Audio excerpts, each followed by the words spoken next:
ভোলা মাছের সরষে পোস্ত হয়ে গেছে, এখন নামিয়ে দেব।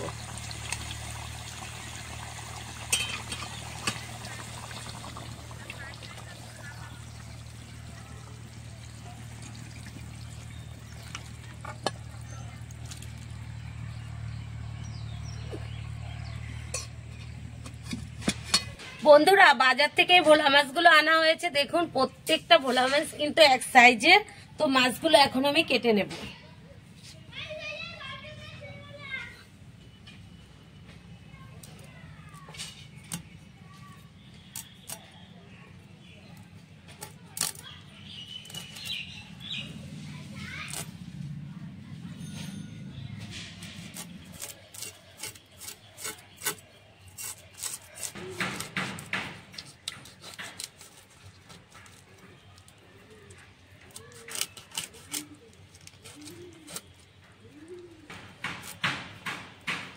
একটা মাছ বন্ধুরা কাটা হয়ে গেছে, এখন রেখে দেব।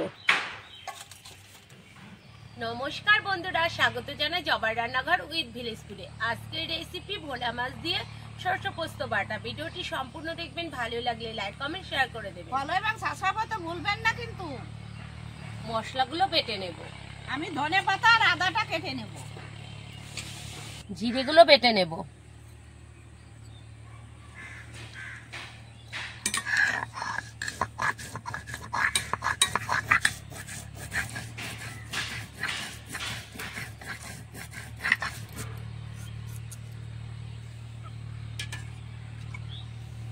ধনে পাতাটা কুচি করে নেব।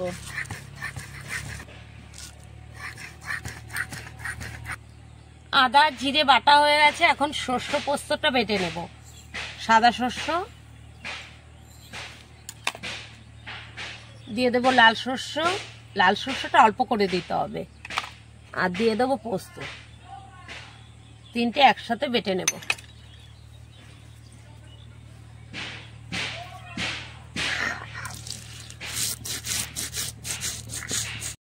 সরষে পোস্তটা বাটা হয়ে গেছে, এখন তুলে নেব।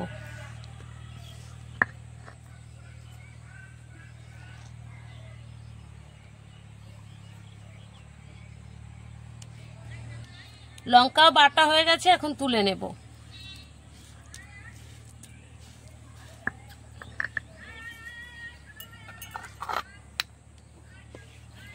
মাছের ভিতরে লবণ দিয়ে দেব, স্বাদ মতো লবণ।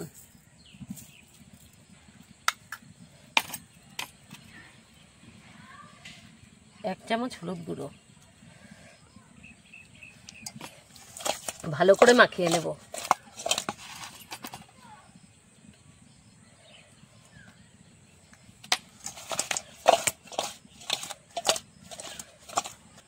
কড়াই বসিয়ে দিয়েছি, কড়াইটা গরম হয়ে গেছে, এখন দিয়ে দেব তেল। তেল গরম হয়ে গেছে, এখন মাছগুলো দিয়ে দেব।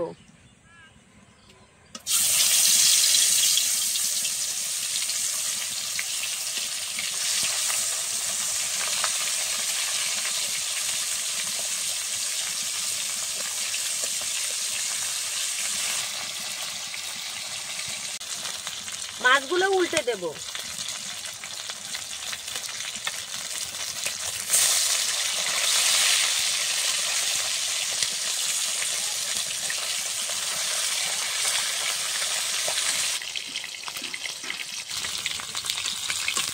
মাছ ভাজা হয়ে গেছে, এখন তুলে নেব। ভোলা মাছটা একটু নরম হয়, তো ভাজার সময় অবশ্যই আপনারা একটু কড়া করে ভাজাটা দেবেন, তাহলে ভালো হয়।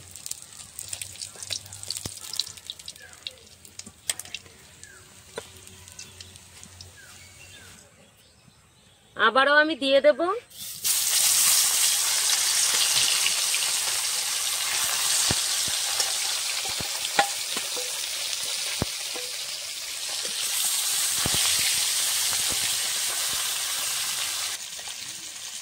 আবারও মাছগুলো উল্টে দেব।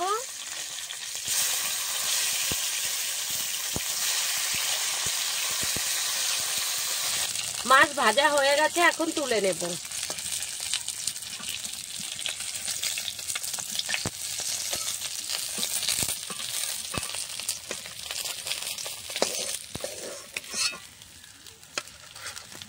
গোটা শুকনো লঙ্কা,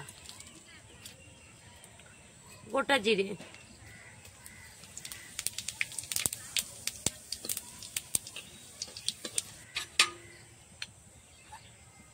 আদা বাটা, জিরে বাটা, শুকনো লঙ্কা বাটা। এবার দিয়ে দেবো মশলা ধোয়া জল।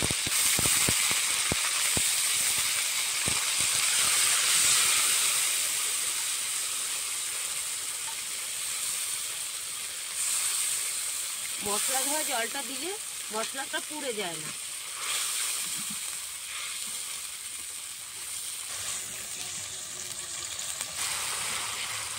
মশলাটা ভালো করে কষে নিয়েছি আর উপর থেকে দেখুন তেল ছাড়া শুরু হয়ে গেছে। এখন আমি জল দিয়ে দেব। জল,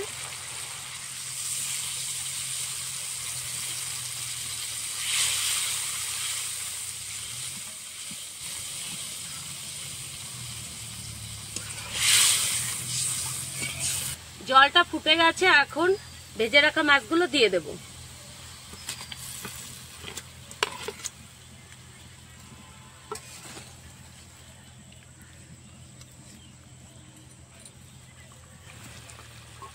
সর্ষে পোস্ত বাটাটা দিয়ে দেব।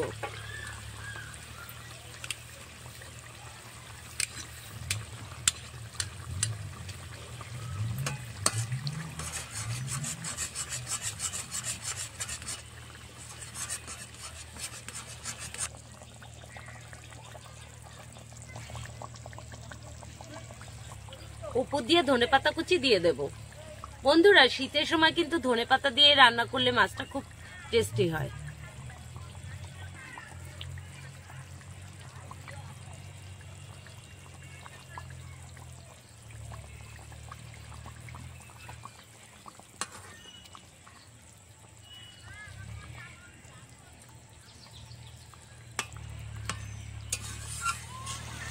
ভোলা মাছের সর্ষে পোস্ত হয়ে গেছে, এখন নামিয়ে দেব।